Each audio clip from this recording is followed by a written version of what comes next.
Buenas tardes. Antes de nada, disculpar los problemas técnicos que, como comentaban, se han producido, pero vamos a intentar solventarlos sobre la marcha y bueno, esperar que podamos realizar la presentación que tenemos pensada, el taller, o sea que tendrá una parte práctica importante, que vamos a hablar pues, sobre OSINT, ingeniería social. Básicamente son dos conceptos que seguramente no los asociamos de forma ágil, pero sí que tienen mucho en común y es lo que vamos a intentar mostraros durante la sesión de hoy. Agradecer también, por supuesto, a INCIBE, al jurado que ha seleccionado nuestra propuesta y a todos los asistentes, por supuesto. Bien, muy rápidamente, para presentarnos, básicamente, mi nombre es Vicente Aguilera y soy socio fundador de la empresa Internet Security Auditors, una empresa especializada en servicios de seguridad telemática que fundamos allá en el año 2001 y bueno, año por aquel entonces después del boom de las .com y bueno, queda como muy lejano todo aquello. En aquel momento la seguridad, sobre todo aquí en España, pues era algo prácticamente que no existía en el mundo profesional, no había empresas focalizadas exclusivamente en el tema de seguridad, ¿no? Y bueno, empecé ahí, en el año 2006 fundé el capítulo español de OWASP, bueno, organismo sin ánimo de lucro focalizado en la seguridad en los desarrollos. Aquí en INCIBE pues tenemos también el hackathon, donde además también soy miembro del jurado y bueno, pues que está muy ligado al tema del desarrollo seguro, potenciar lo que es el software libre y intentar pues aportar a la comunidad de la que también nos alimentamos todos nosotros, ¿no? El hecho de que sean proyectos open source no quiere decir que no sean proyectos de calidad. En el mundo profesional, el sector profesional lo utilizamos muchísimo y hay herramientas de muy buena calidad, ¿no? Por otro lado, tenemos a Carlos Sesdedos, también forma parte del equipo de Internet Security Auditors, es el responsable del área de la unidad de ciberinteligencia. Y bueno, creo que es sobra conocido también por todos nosotros. Pues bueno, también pues ha aportado mucho en el ámbito de la investigación, de la inteligencia.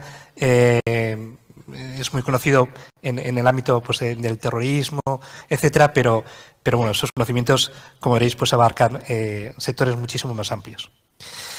Lo que vamos a presentar aquí, como decía, vamos a intentar hacer un taller práctico. Por supuesto, vamos a tener que poner en contexto y vamos a tener que hacer una pequeña introducción. Pero bueno, las herramientas y métodos, no vamos a entrar mucho en profundidad porque podríamos estar haciendo cursos durante semanas solo hablando sobre algunas de las temáticas que vamos a comentar. Entonces, lo que queremos es dar algunas pinceladas y ver cuáles son las capacidades de todo esto, ¿no? Todo lo que es el mundo del OSINT aplicado a la ingeniería social y cómo esto, no solo desde el punto de vista ofensivo, sino que la idea es que pues, al final veamos qué medidas podemos adoptar, aplicar para defendernos de todo este tipo de ataques que vamos a ir viendo, ¿no? Entonces, por lo tanto, bueno, la idea es no hacer un mal uso de lo que vayamos a comentar. Como decía, muy rápidamente vamos a comentar estos bloques, una pequeña introducción en la cual Carlos pues, nos va a situar en contexto de dónde nos encontramos y en qué punto introducimos OSINT y qué valor aporta. Vamos a ver un poco cuáles son las características de los ciberataques a nivel general que sufrimos, porque es así, lo venimos sufriendo mucho en nuestro país en las últimas semanas, ¿no? Y vamos a hablar de ingeniería social. Vamos a hablar de ingeniería social de forma muy escueta, porque yo creo que el concepto yo creo que es de sobra conocido por todos los asistentes, pero sí cómo podemos utilizar diferentes técnicas OSINT para explotar la confianza de las personas, el abuso de la confianza de las personas, que al final es la ingeniería social en lo que se basa, y cómo podemos defendernos, ¿no? Vamos a hacer un decálogo final en cuanto a buenas prácticas que podemos aplicar. Y sin más, cuando quieras, Carlos. Gracias. Bueno, primero de todo, agradeceros que estéis aquí a las 4 de la tarde. Muchas gracias. Bueno, vamos a comenzar viendo esta primera infografía, por decirlo de algún ejemplo, donde muestra cuál es la evolución que hemos tenido en los últimos años a nivel de amenazas país. Esto lo que pretende es mostrar cuáles son los principales inquietudes que tienen los países, cómo ha ido evolucionando desde 2012, donde principalmente sí que aparece un pequeño, que era una preocupación de los países, los ciberataques. 2013, ciberataques sin ningún tipo de delito relacionado con la ciberseguridad que implique que tenga necesidad los países por preocuparse. 2014 vuelve a aparecer un repunte, pero vemos que 2015-2016 desaparece. 2017 empiezan a preocuparse un poquito por lo que son las fugas de información. 2018 ya empiezan a tomárselo un poquito más en serio y ya consideran que los ciberataques y los fraudes pueden ser ya preocupantes de cara a la estabilidad de países. Y 2019 parece como que ya se ha consolidado como una amenaza constante, una preocupación constante de los diferentes países. De ahí que los diferentes países, en este caso España, ya se vieron obligados a hacer una actualización de la estrategia de seguridad nacional, pero vieron que, visto lo visto y cómo estaba evolucionando la capacidad del cibercrimen, hacía falta una estrategia nacional de ciberseguridad específica para la ciberseguridad. De ahí que contamos con 5 ejes troncales. El ciberespacio como espacio común global, las amenazas, el desafío al ciberespacio, propósitos y principios y objetivos de la ciberseguridad, líneas de acción y medidas y la ciberseguridad en el sistema de seguridad nacional. A nosotros principalmente la que nos preocupa es esta, las amenazas y desafíos en el ciberespacio. Y de ahí es un poco lo que vamos a hablar durante la charla taller que vamos a plantear hoy. ¿Y por qué ha habido esta evolución y por qué hay esta preocupación? Primero de todo, vamos a citar una serie de características que veremos que ha sido lo que ha provocado que haya habido este boom, por decirlo de alguna forma. Primero, el coste económico. Actualmente, si tú quieres intentar afectar a una página web o quieres intentar algún servicio, tirarlo abajo, no necesitas una gran cantidad económica para poder tener acceso a ese tipo de herramientas. Por otra parte, antiguamente, si tú a una tienda o un servicio o a un competidor lo que pretendías era querías evitar que ese negocio funcionase, tenías que irte físicamente a la tienda de ese negocio, ponerle silicón en la cerradura o cualquier otra cosa similar para evitarle que abriese y pudiese tener. Ahora, ¿qué sucede? Ahora con los servicios en la nube o en cualquier servicio que tengamos subido en la red, no necesitamos tener que estar físicamente en el lugar para poder hacer una afectación a esos servicios. Luego nos juntamos también con la gran cantidad de herramientas, muchas herramientas como llamamos, de botón gordo. Entramos en GitHub, GitLab, cualquier de esas plataformas, podemos encontrar cientos de herramientas que pueden servir para auditar la seguridad, como también puede servir para provocar daños o infraestructuras o provocar ataques. De ahí que viene que paralelamente a este boom del tipo de herramientas que podemos encontrar en Internet, ha habido paralelamente, son herramientas que son muy sencillas, pero paralelamente en YouTube, por ejemplo, podemos encontrar cientos de manuales de cómo utilizar una herramienta de estas características. Por lo tanto, no necesito ni saber cómo funciona realmente, simplemente seguir un video tutorial y siguiendo los pasos y estoy lanzando un ataque. Cosa que antiguamente no pasaba. Antiguamente realmente los cibercriminales eran artesanos, tenían que hacerse las herramientas a medida para poder cometer un ataque. Ahora realmente no es necesario. Luego, alto impacto. Podemos ver cómo un simple correo te puede llegar a colapsar, pues Telefónica, Prosegur o cualquier tipo de empresa. Vemos que realmente no es necesario una gran capacidad para poder tener un gran impacto en tus acciones. Y luego el reducido riesgo para los atacantes, dados a la posibilidad de utilización de VPNs, de red anónimas, Tor, Telegram. La mayoría de atacantes tienen una falsa seguridad, una falsa sensación de seguridad de que pueden actuar impunemente y que pueden cometer ataques teniendo un anonimato. ¿Qué sucede? Que realmente, por suerte, las fuerzas y cuerpos de seguridad en España pues, son muy competentes y realmente esa sensación de seguridad no es tal. Claro, esto nos ha llevado a que nos encontremos con que el ciberdelito como servicio, hemos comprobado cómo pequeños grupos se van especializando en diferentes técnicas que la ponen al servicio de los demás. Ya no necesito saber de todo.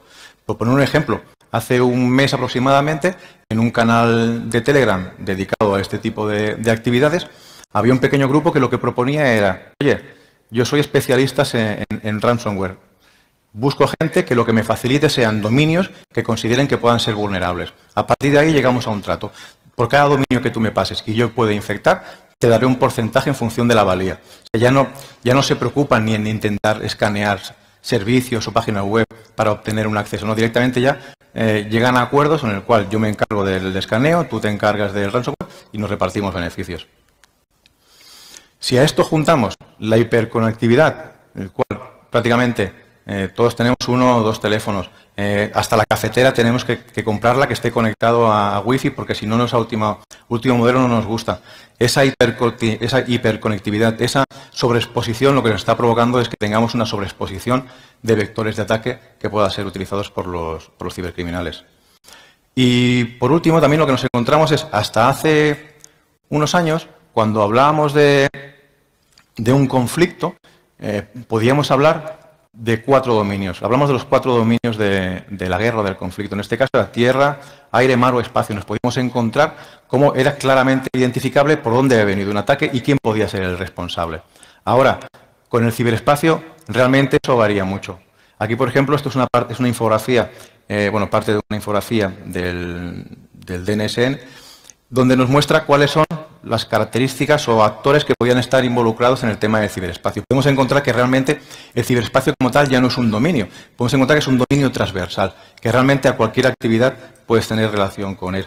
De ahí viene un poco la gran dificultad a la hora de poder atribuir diferentes ataques ya sea a actores o a países. De ahí un poco también los diferentes estados de los ataques de falsa bandera.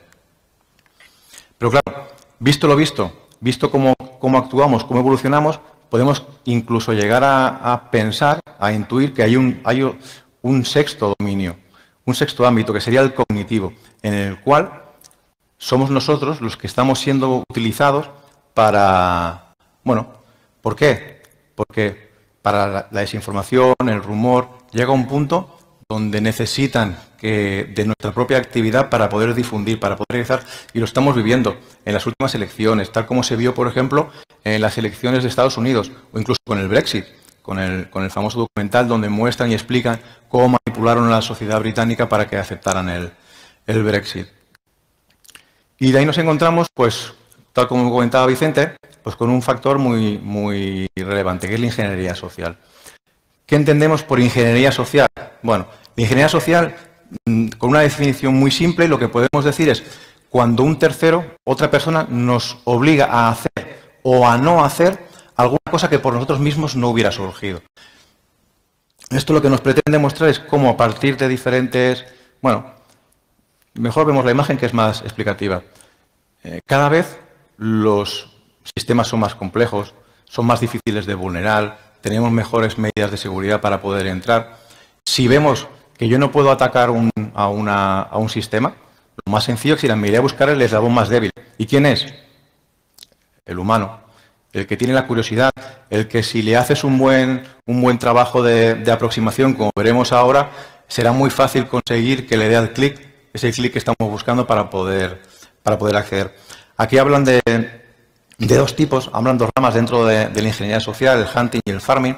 Simplemente lo que explica muy brevemente es la capacidad que tiene en este caso el ingeniero social de realizar sus actividades haciendo una aproximación directa o indirecta. Pero bueno, como vamos justo de tiempo, tampoco lo vamos a alargar mucho el tema.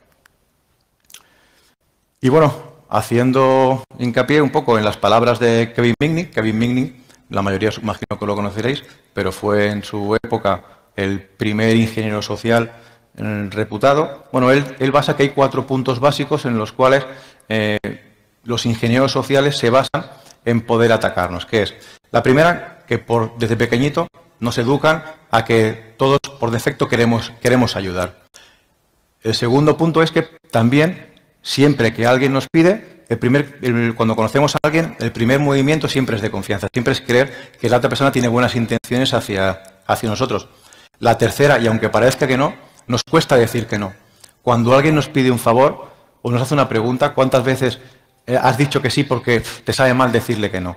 Pues ahí viene también, aprovechan ese tipo de coyuntura. Y claro, a todos nos gustan... Nos preguntan una dirección, ¿no? Por ejemplo. ¿De dónde se va? Sí, no te acuerdas muy bien, ¿no? Le indicas y esto igual estoy dirigiendo al lado contrario, ¿no? Sí. Por intentar ayudar. Y luego a todos nos gustan que nos alaben. Claro, en el momento que tú tengas una aproximación y alguien te dice que bueno eres, que listo eres, bueno, pues posiblemente tus defensas contra esa persona que realmente no la conoces bajen. De ahí, bueno, ahí viene un poco el cúmulo de esos elementos son los que provocan, los que hacen que seamos un fácil objetivo. Y luego hablaremos ahora de OSINT, pero dejaremos que Vicente dé una explicación. Podría continuar, Carlos, perfectamente, Sí. pero vamos a ir tomando el relevo.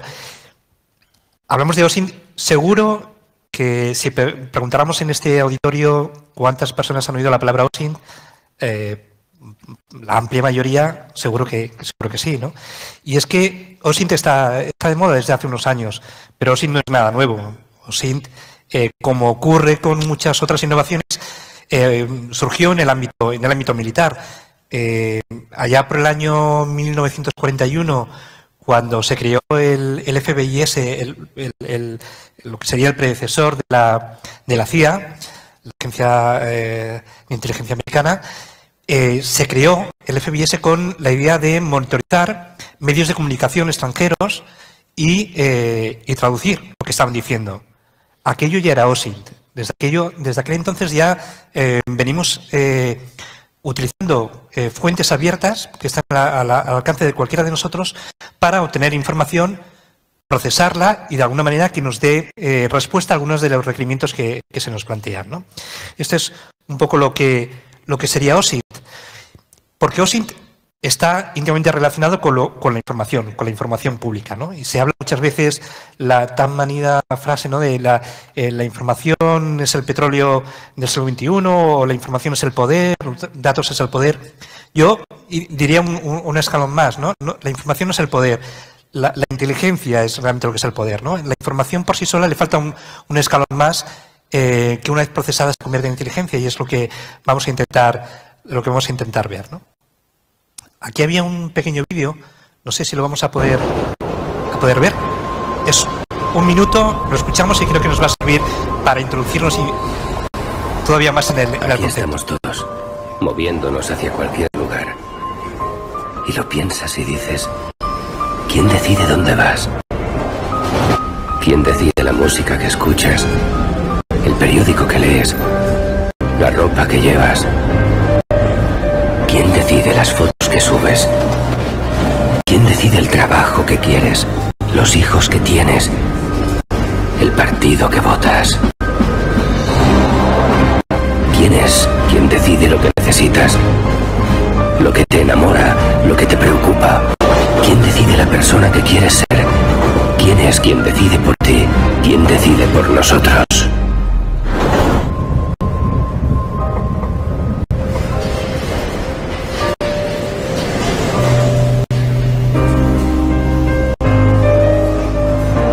No seamos ni tú ni yo quienes decidimos, pero entender que no somos realmente libres quizás sea la única manera de llegar a serlo.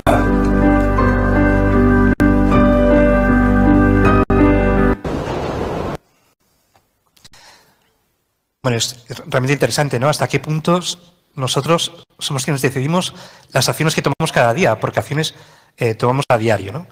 Y lo peor es que incluso se atreven a hacernos un anuncio diciéndonos, oye, que sepáis que realmente no sois libres, realmente siempre estáis condicionados, por lo que comentamos en el punto anterior, de cómo se aprovechan a la hora de, bueno, manipularlos con diferentes tipos de técnicas e información.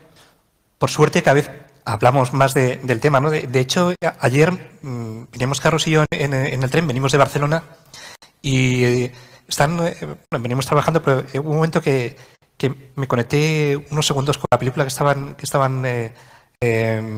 poniendo en esos momentos y justo pillé una escena donde hablaban de que la información era como un supermercado, ¿no? Que tú vas allí y compras lo que tú crees que quieres comprar o que te interesa, pero realmente quizás te están guiando, ¿no?, a comprar esa información que le interesa a un tercero realmente, no a ti, en realidad, ¿no? Bueno, un ejemplo es ¿cuántos de aquí mañana van a comprar algo o lo ha comprado ya en el Black Friday? y quizá no lo necesita, pero simplemente por el hecho de que parece que hay que comprar porque hay que aprovechar esa oferta, que si pasa el viernes ya no podemos comprarla, pues...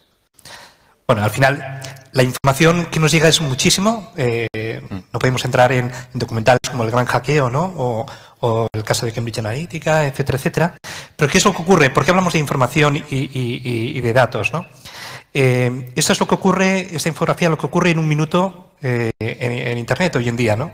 Pues bueno, casi 4 millones de búsquedas en Google, 42 millones de mensajes de WhatsApp, cerca de 90.000 tweets, etcétera, etcétera, ¿no? Todo esto es información que estamos generando y que alguien la está explotando. No pensemos que alguien, cuando no hay nada que sea gratis, eso está claro, tenemos que asumirlo. Si alguien no crea una aplicación donde ha invertido mucho tiempo y dinero en crear esa aplicación para que ahora nosotros juguemos tranquilamente. No, seguramente están persiguiendo o nos están recopilando algunos datos, la ubicación, las horas de conexión, nuestra agenda de contactos, nuestra red, etcétera, ¿no? Un montón de datos.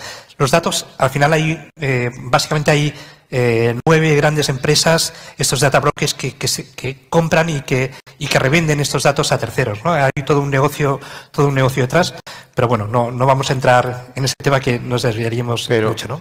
Pero sobre eso nos centramos en las empresas, pero toda la información que estamos publicando, que estamos regalando, paralelamente las empresas ya tienen sus mecanismos para poder analizarla, pero luego tenemos, pues en este caso, como lo veremos a continuación, un abasto de criminales u otros personajes que pueden aprovechar de toda esa información que publicamos. Sí, ahí antes hablábamos de que del FBIS, ¿no? El predecesor de la CIA, hay un exoficial de la CIA que dice que el porcentaje global de la inteligencia que se genera actualmente en las agencias de inteligencia a nivel global ronda el 80%, se recopila o se adquiere de fuentes públicas, ¿no? Para que veamos un poco el peso que tiene estas fuentes de información. Bien, ¿y qué es esto de OSINT, ¿no? Para ubicarnos. OSINT realmente no hay una definición clara, específica. Hay diferentes aproximaciones y todas se acercan, nos aproximan al problema desde diferentes puntos de vista, pero creo que al final todas estas dos de aquí se aproximan bastante bien, ¿no? OSINT al final es la generación de inteligencia a partir de información que se ha recopilado de fuentes abiertas. Ahora veremos qué es esto de fuentes abiertas.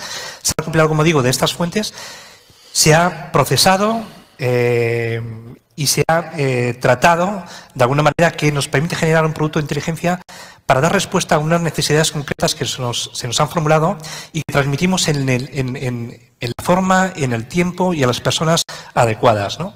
De nada sirve que generemos un producto de calidad si lo vamos a entregar tarde. Es preferible un producto de calidad, digamos, de calidad baja, pero que lo entregas a tiempo y que puede ser útil, que no cuando, bueno, pues esa información, por ejemplo, para alertar sobre un atentado terrorista, pero el atentado ya se ha producido. Nos puede servir para futuros casos, pero no para el que se nos había encomendado, ¿no? Y de OSINT, bueno, OSINT es una disciplina de inteligencia, pero disciplinas de inteligencia pues hay muchísimas y las que van saliendo, ¿no? OSINT seguramente es de las más veteranas, pero por ejemplo, inteligencia geoespacial, una disciplina que se abordó allá por el año 2005, también surgió de Estados Unidos y que hace referencia, por ejemplo, a todo lo que es inteligencia basada en análisis de imágenes, de la actividad humana analizada a través de imágenes, de áreas geográficas, analizar un área geográfica en concreto.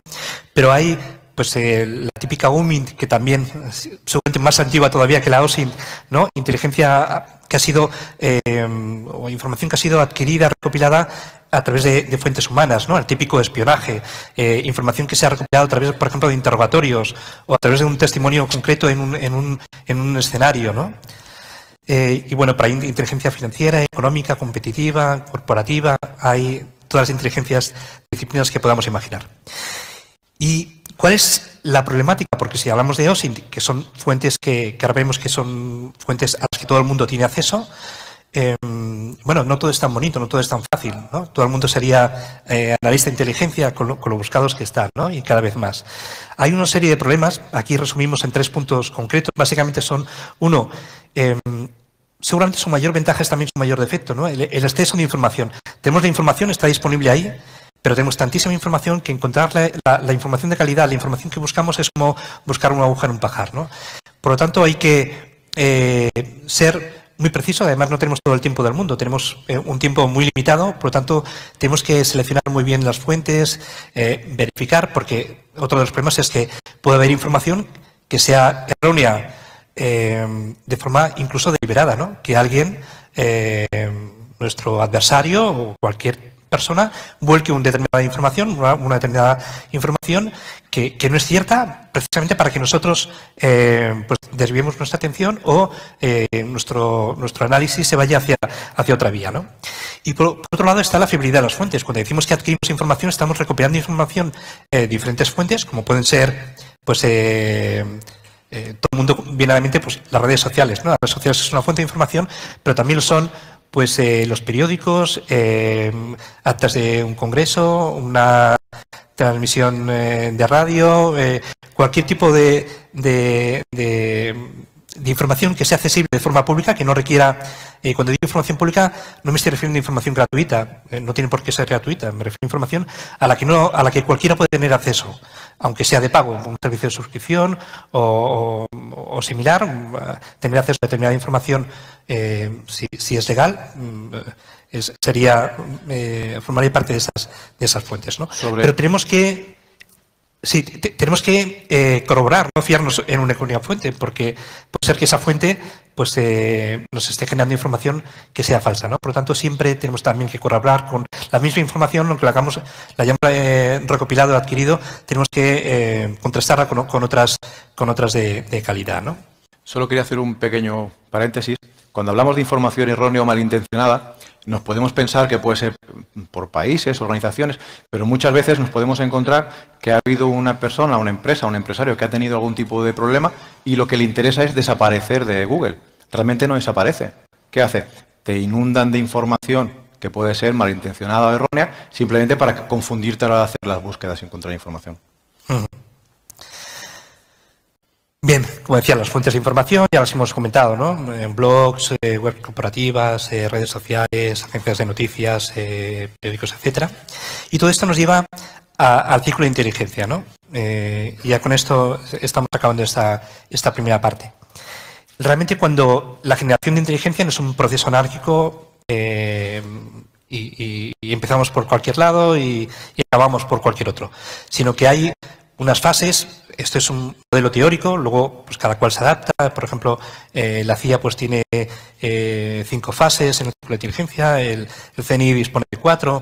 Bueno, al final, básicamente todos vienen a decir lo mismo, en más o menos fases, y es una primera de planificación y dirección, en la cual, pues, se identifican cuáles son los requerimientos y cuáles son los requerimientos que tenemos que satisfacer, cuáles son las preguntas que se nos plantean, a qué tenemos que darle respuesta, ¿no?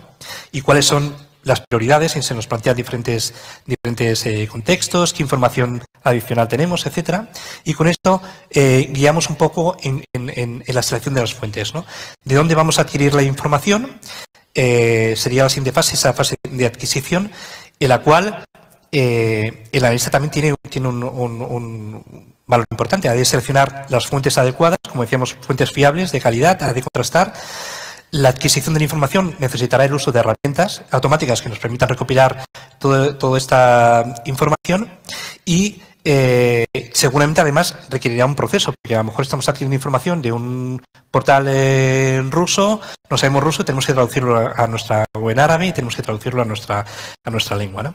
Por lo tanto, el adquirir más información no significa que tengamos un producto de mayor calidad, porque a veces es contraproducente, porque generar o adquirir más información va a necesitar más tiempo de procesamiento, ¿no? ¿Qué es el siguiente paso?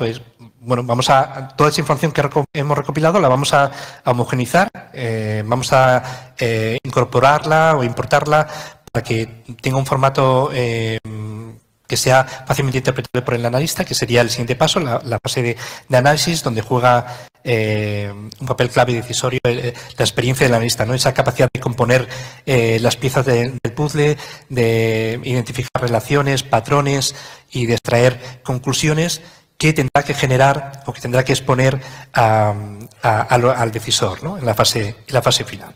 Y ese es un ciclo y al final se realimenta, se retroalimenta y bueno, a lo mejor en la fase de adquisición pues se tiene que hablar con el decisor para ver si la información que estamos recopilando pues es adecuada o tenemos que incorporar nuevas fuentes, etcétera, etcétera. Y sobre el ciclo, si puedes volver atrás, aquí hemos visto, por ejemplo, que hay 6 fases. Tal como comenta Vicente, puede variar 4 o 5 en función del organismo.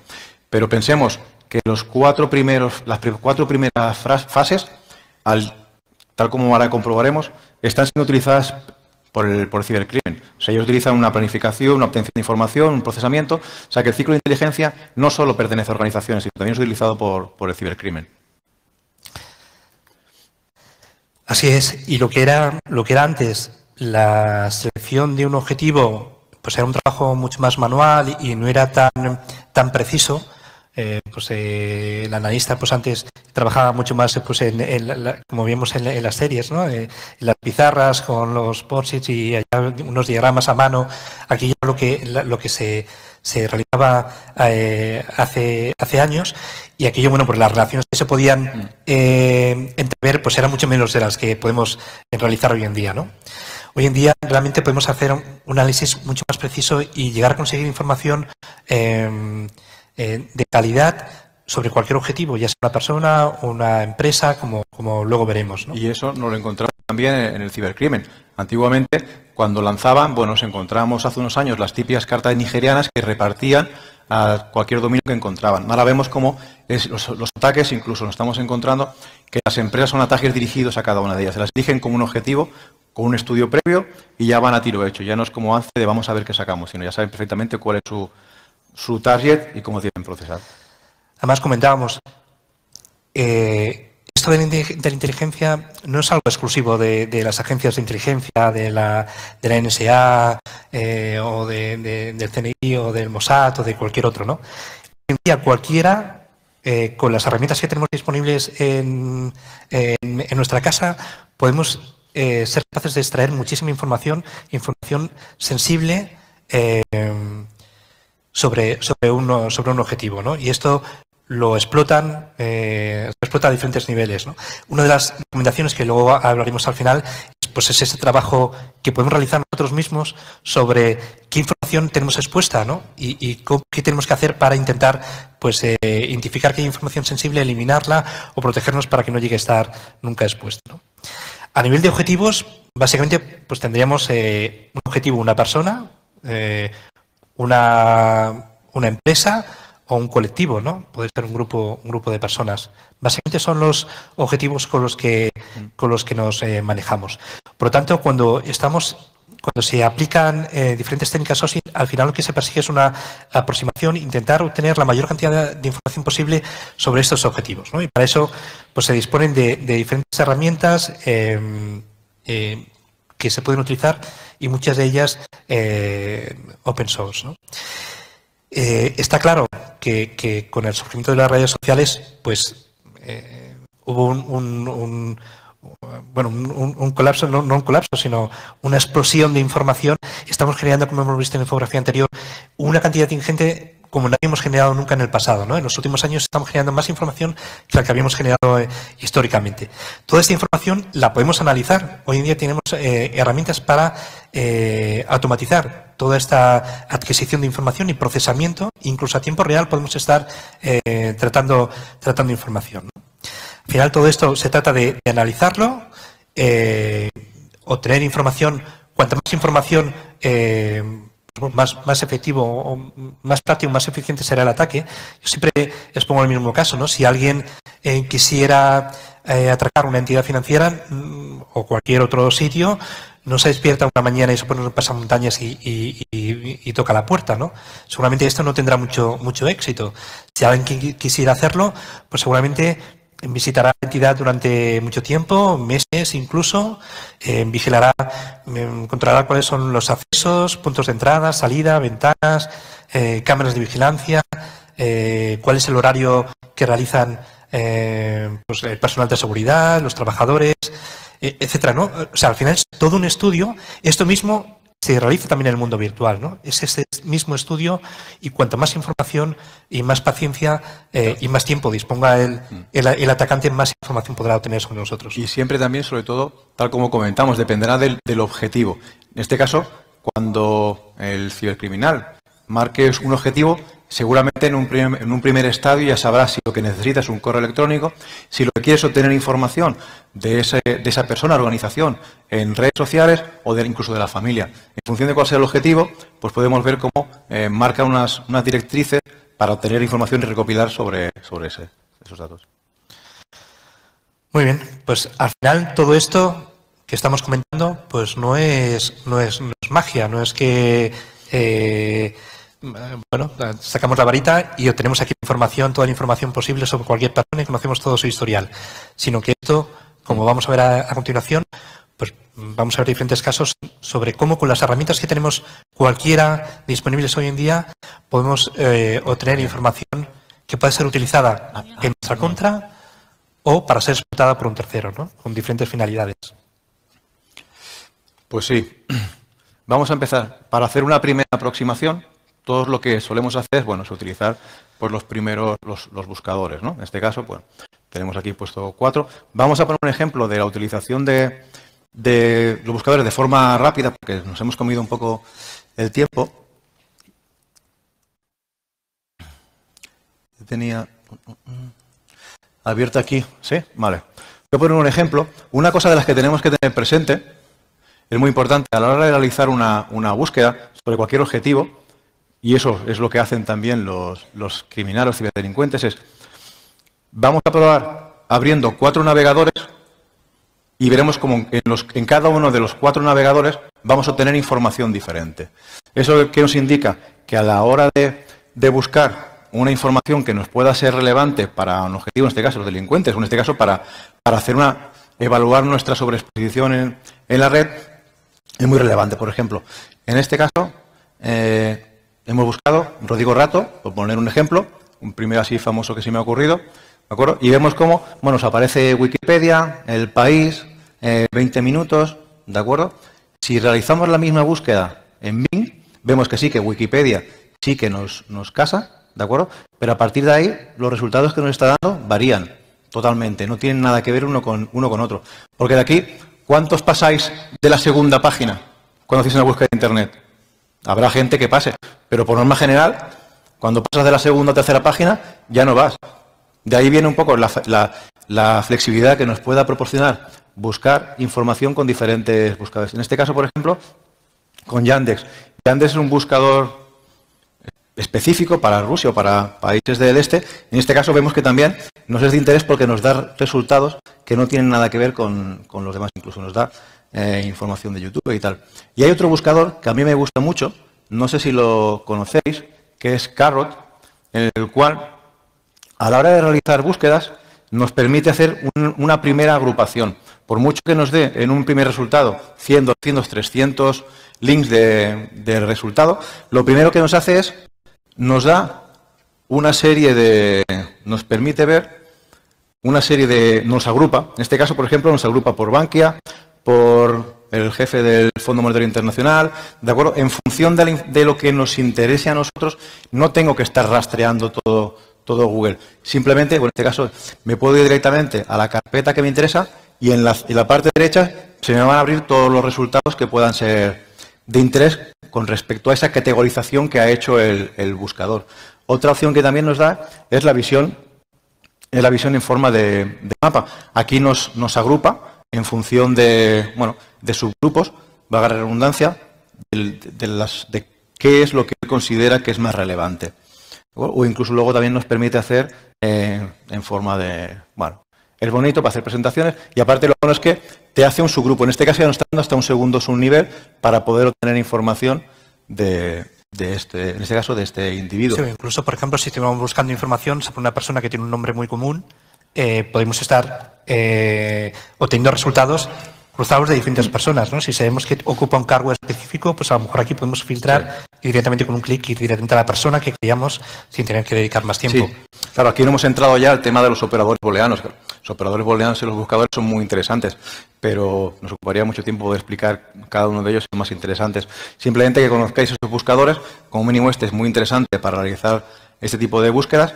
Y luego, en este caso, por ejemplo, que hemos visto que estábamos hablando de una persona relacionada o con el mundo empresarial, o como hemos visto al principio, podemos hacer una primera aproximación mediante una persona que es un empresario, pero realmente lo que nos interesa es llegar hasta una empresa o una organización. Hay diferentes tipos de páginas. En este caso, por ejemplo, tenemos una página muy interesante que es LibreBorme, antes era LibreBorme, no sé si la conocéis algunos. Lo que nos permite es, esta página lo que ha hecho ha sido descargar e indexar todo el contenido del BORME. El BORME es el Boletín Oficial de los Registros Mercantil.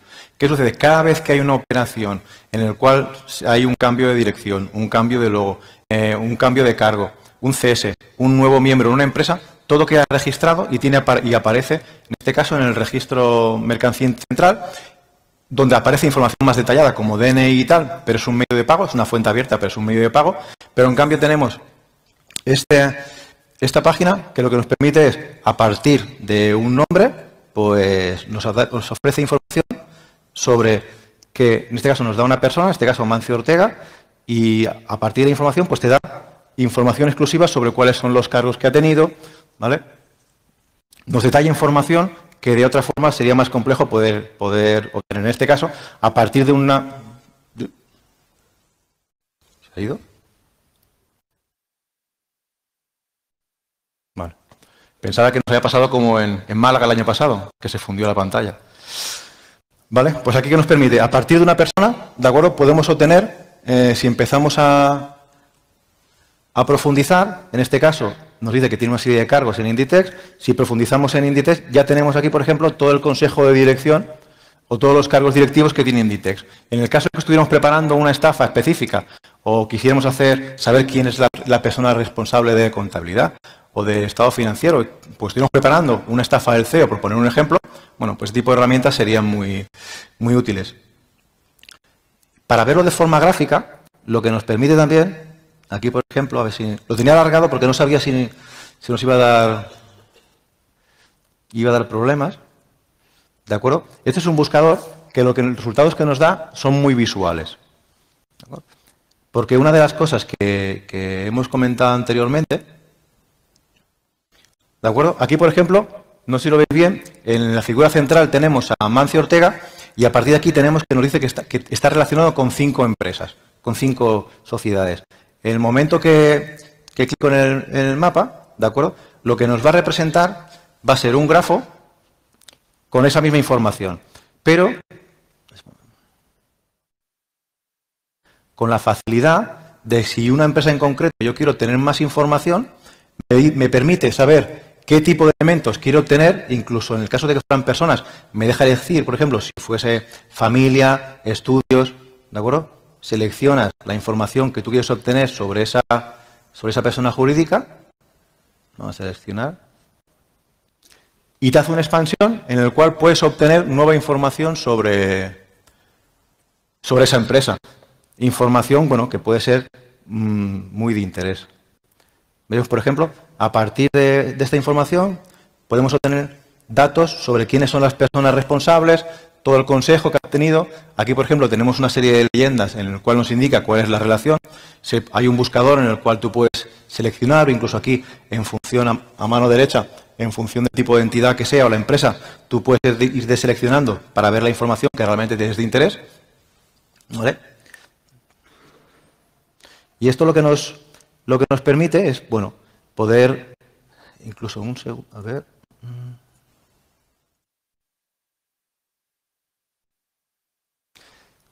También lo que nos permite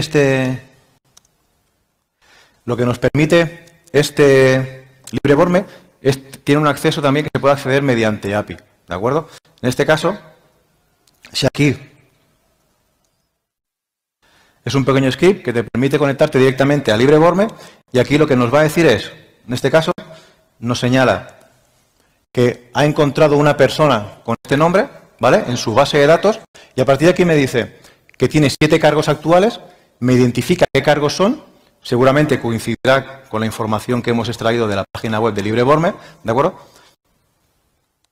Y me da todo el histórico de empresas en las cuales ha pertenecido. ¿Vale? Claro, esto a la hora de realizar un análisis sobre un objetivo, una empresa, pues es bastante relevante. Sí, aquí se está adquiriendo información. Hablamos antes de que es importante seleccionar bien las fuentes de información, pero también es importante conocer en qué formato nos van a exportar los resultados, porque muchas veces no es en este caso, bueno, pues hay una API y es una forma más directa, pero en otros casos tenemos que desarrollar herramientas específicas, lo que llamamos extractores, para adquirir la información de una determinada fuente, ¿no? Para luego poder importarla a nuestra plataforma y poder tratarla de forma global. Claro, y sobre todo también porque cuando nos encontramos con mucho volumen de información, tanto los analistas como los criminales, esa información tienen que almacenarla para luego poder, ubicarla sea en base de datos, Mongo, SQLite o Excel o el sistema que sean para luego poder acceder a ella. Ahora vamos a poner otro ejemplo para que veamos que todo no es tan fácil. La información que hemos visto antes de Rodrigo Rato, en este caso, por ejemplo, cuando hago la consulta sobre Rodrigo Rato, me dice que tiene cinco resultados que podían coincidir con la búsqueda, ¿de acuerdo? Me está diciendo, oye, tengo 5 Rodrigo Rato a la hora de analizar. A partir de aquí me dice que hay un primero, ¿vale? Primer resultado que es de Rato al arco Rodrigo y nos da una serie de empresas, ¿vale? A grosso modo, visto por el tipo de empresas que son, sabemos que el Rodrigo Rato que estamos buscando realmente tenía relaciones con empresas bancarias. Aquí no aparece, ¿de acuerdo? Aquí nos da el segundo objetivo nos dice que es de Rato Figaredo Rodrigo, nos dice que tiene 24 cargos, ¿de acuerdo? Cuando miramos aquí ya vemos que tiene relación con Caja Madrid, ¿de acuerdo? Con Caja Cibeles, posiblemente este ya sea nuestro Rodrigo Rato. Si seguimos buscando, aquí nos da, la parte de arriba nos ha dado las empresas en las cuales ya no tiene relación, nos da un tercer resultado. En este caso dice que es Rato Figaredo Rodrigo. Si nos estamos dando cuenta, a la hora de hacer las inscripciones en el registro mercantil, varía mucho entre si pongo una coma, un espacio de más o un i entre un apellido y otro. Porque si nos fijamos, ahora en el siguiente cargo nos da de Rato y Figaredo. Y sabemos que es la misma persona, en este caso. ¿De acuerdo? Pero vemos cómo, a la hora de realizar las búsquedas, si nos hubiéramos quedado únicamente con la primera búsqueda, muy probablemente no hubiéramos encontrado el resto de empresas. Por lo tanto, a la hora de hacer las búsquedas, ya sea en buscadores como en cualquier otro tipo de herramientas, siempre hacer combinaciones porque no es posible que haya más información de la que en un primer momento.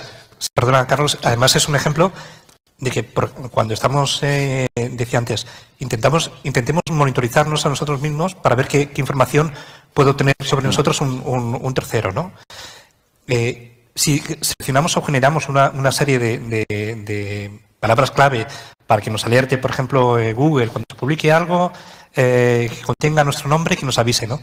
Bueno, pues la idea es que no pongamos nuestro nombre y ya está, sino que generemos diferentes combinaciones, ¿no? Apellidos, luego el nombre, apellidos, nombre, punto, apellidos, etcétera, ¿no? Sí, esto es un consejo que luego daremos, pero bueno, ya ha adelantado Vicente, el egosurfing, acostumbrarse imagino que muchos lo haréis, pero los que no os hagáis, acostumbraros cada X tiempo de forma periódica a buscaros en Internet. Lo que tal como comenta, nombre, apellido, nombre, con el DNI. Buscar vuestro coche. ¿Por qué? Porque de esta manera intentaréis detectar si alguien está hablando de vosotros o alguien ha cometido algún tipo de acción en vuestro nombre. De ahí viene un poco también en tema con Gmail o otros dispositivos, crearos alertas que os permitan grabar vuestro nombre en diferentes combinaciones en el caso de que alguien se publique, o alguien haga una acción o que aparezca una multa en vuestro nombre, que automáticamente en Google lo pueda detectar y os avise. Cuando se suele hablar de estos temas siempre están aquellos reticentes, ¿no? Aquellos que dicen, bueno, pero si yo no soy nadie o quién va a querer mis datos. Recomiendo que veáis una charla de Marta Pellano en TED. Podéis buscar en YouTube. Y realmente son 9 minutos de vídeo, pero creo que van a concienciar muy bien sobre el por qué tenemos que proteger nuestra privacidad, ¿no? Y ahora haremos un cambio, esperemos que funcione, ¿de acuerdo? Para mostraros de forma una serie de aplicaciones y una serie de herramientas. Cuando quieras, ¿sí? ¿De acuerdo? Cuando nos den el ok. La idea es... ¿Sí? No estamos esperando que cubriesen. Hemos tenido que poner al jefe un atril.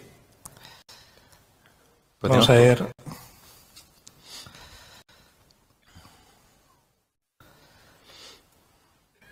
Ese es el problema de las pantallas, los adaptadores.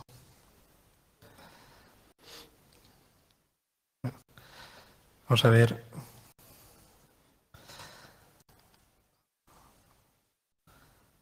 La resolución. Me deja ahora el monitor. No veo nada.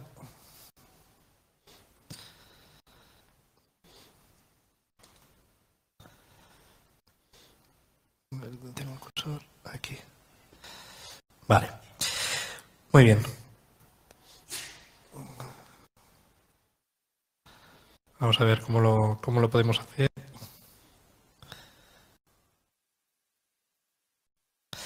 Bien, vamos a ver diferentes herramientas muy sencillas. Seguro que muchas conoceréis.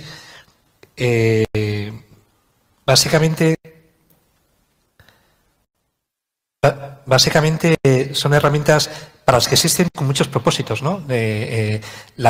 Cuando hablamos de reciclar información, no es que bueno, cada material tiene su librillo, tiene una serie de herramientas, pero no tenemos que confiar en que siempre estarán disponibles para nosotros, ¿no?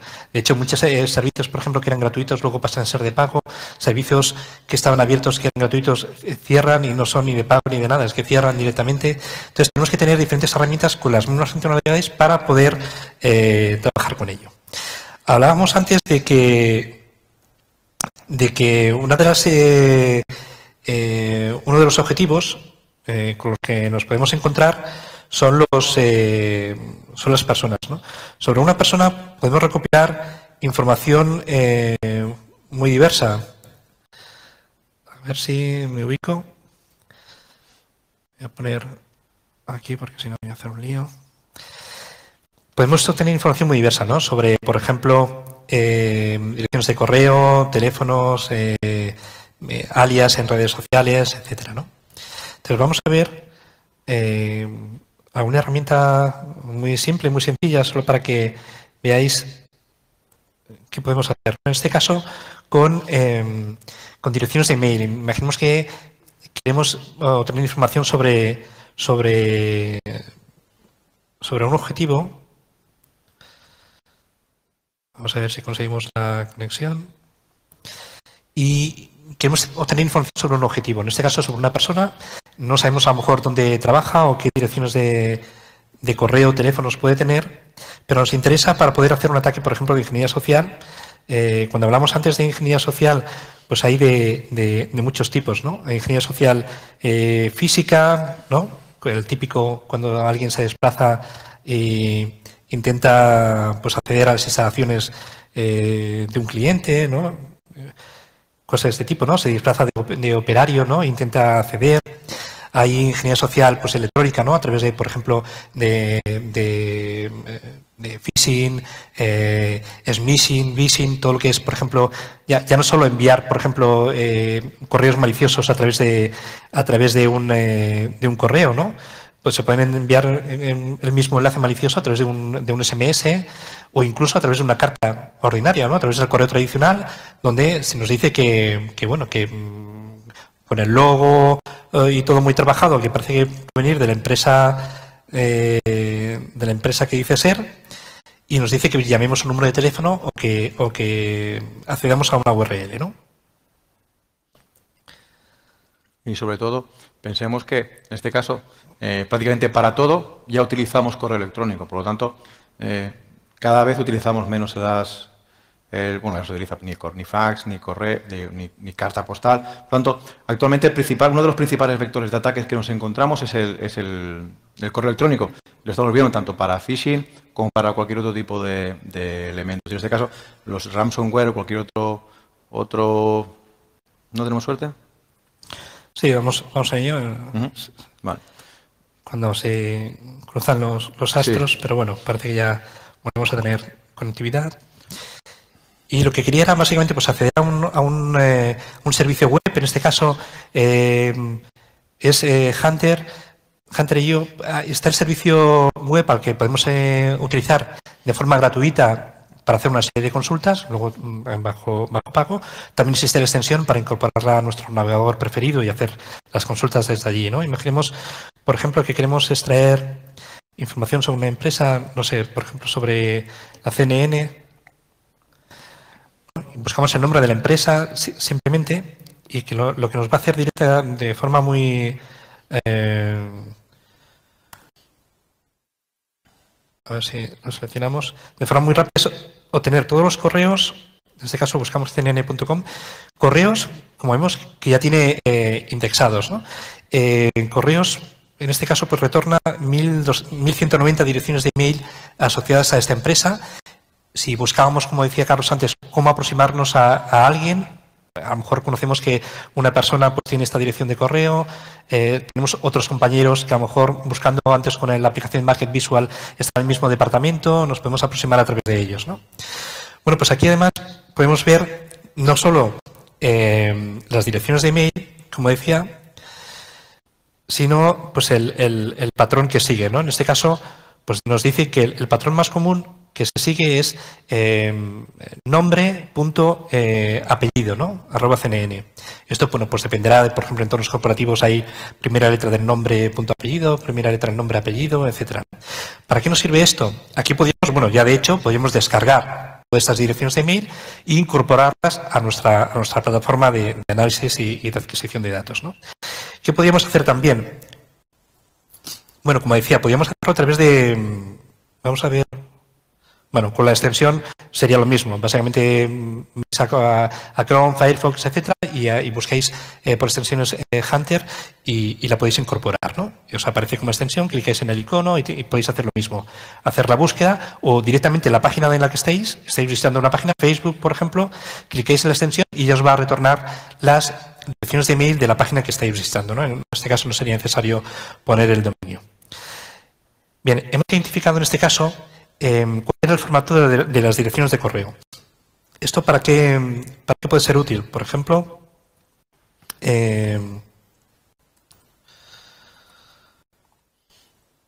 no sé si conocéis OSR Framework, herramienta open source. Además, siempre hay que tirar de aquí, ¿no?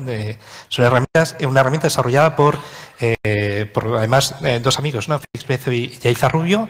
Son españoles y, bueno, pues han hecho herramientas que son utilizadas pues de forma global y que se incorporan en distribuciones, por ejemplo, Linux como Kali, OSINT, etcétera, ¿no? Cualquier distribución orientada a OSINT. Pues en este caso, por ejemplo, podríamos hacer... vamos a ver. Podríamos buscar direcciones de email, por ejemplo.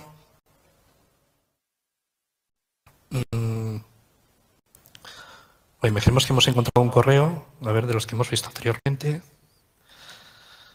Bueno, vamos a coger uno, por ejemplo, test@gmail.com, ¿no? ¿Qué podríamos hacer? Podríamos generar, una vez que hemos generado todos los, por ejemplo, los correos que hemos generado anteriormente, los guardamos en un fichero y aquí le podríamos pasar como fichero con el parámetro M mayúscula, ¿no? Le pasamos el nombre del fichero y lo que nos va a hacer, por ejemplo, pues es buscar si existe esta dirección de correo, si está registrada en alguna red social, en alguna plataforma online. Por ejemplo, si es interesante, por ejemplo, en este caso pues está en InfoJobs, ¿no? Que es Gmail, en InfoJobs y en Twitter, ¿no? Bueno, pues ya sabíamos que esta persona tiene una cuenta, además es una dirección nominal, una dirección de correo, que tiene cuenta en estas plataformas. Por lo tanto, podríamos intentar hacer la aproximación, en ese caso, pues a través de InfoJobs, porque a lo mejor ha puesto bueno, un comentario, ha colgado un currículum, o en Twitter haciendo alguna aproximación porque sabemos que tiene esa cuenta de correo, ¿no? ¿Qué más podríamos hacer? Otra cosa que permite, por ejemplo, hacer OSR Framework es generar generar patrones o generar direcciones crear usuarios y nicks de forma aleatoria, ¿no?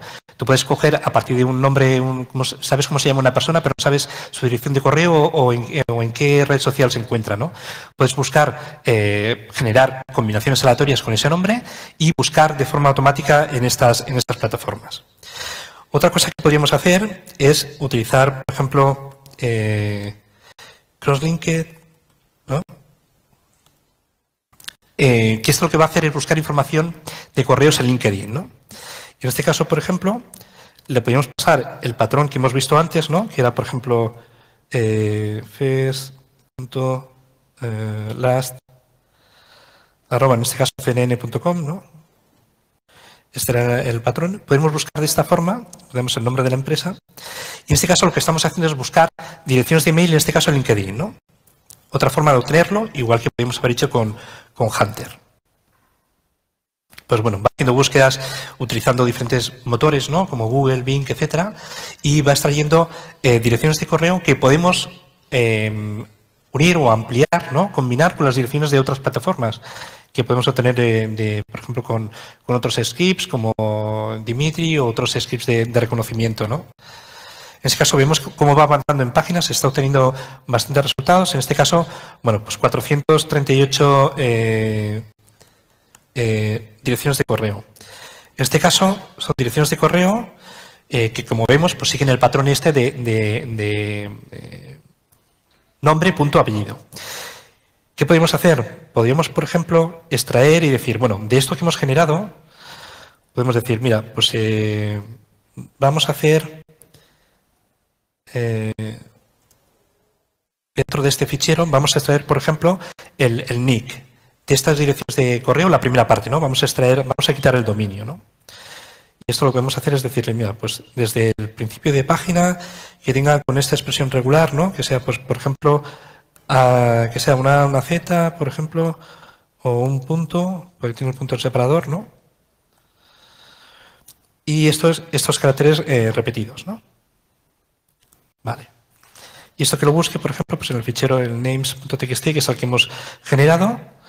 Y aquí pues nos estaría extrayendo ya directamente todos los nombres. Ahora, ¿qué podríamos hacer? Bueno, pues con estos nombres, que esta salida la podemos redireccionar y decir, por ejemplo, alias txt. Vale, lo guardamos aquí todos los alias. Y ahora podríamos volver a decir, pues por ejemplo,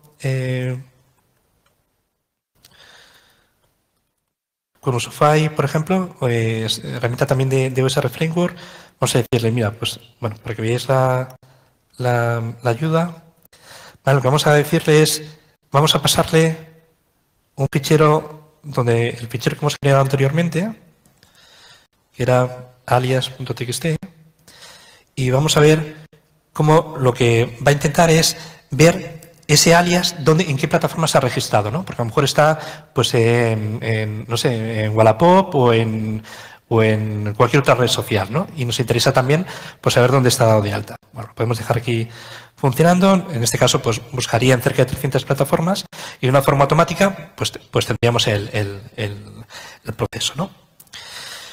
Bueno, esto sería un ejemplo.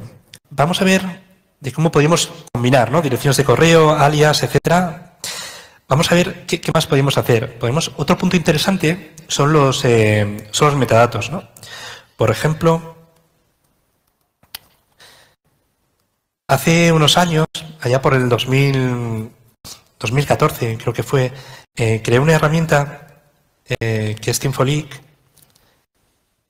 y en su momento, por ejemplo, dentro de las cosas que hacía era extraía metadatos, ¿no?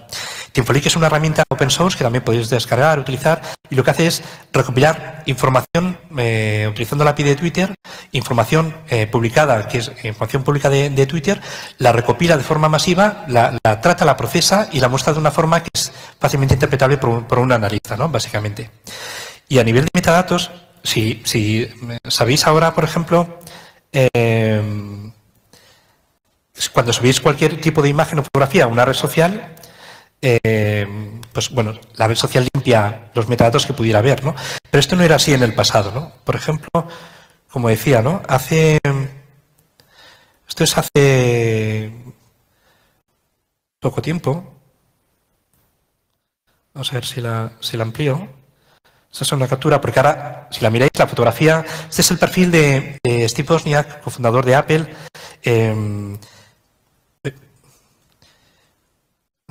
A ver si bueno, ya se ha roto, ¿no? Vale, pues ¿qué es lo que hacía?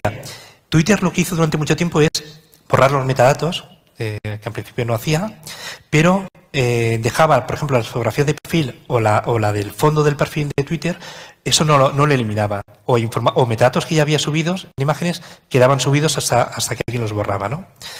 Y eso era lo que ocurría, por ejemplo, con la fotografía de perfil de Steve Wozniak. Por ejemplo, aquí podemos ver la descripción que dice fiesta sorpresa de su 60 aniversario, ¿no? Steve Wozniak es una persona conocida y podemos saber en qué fecha nació.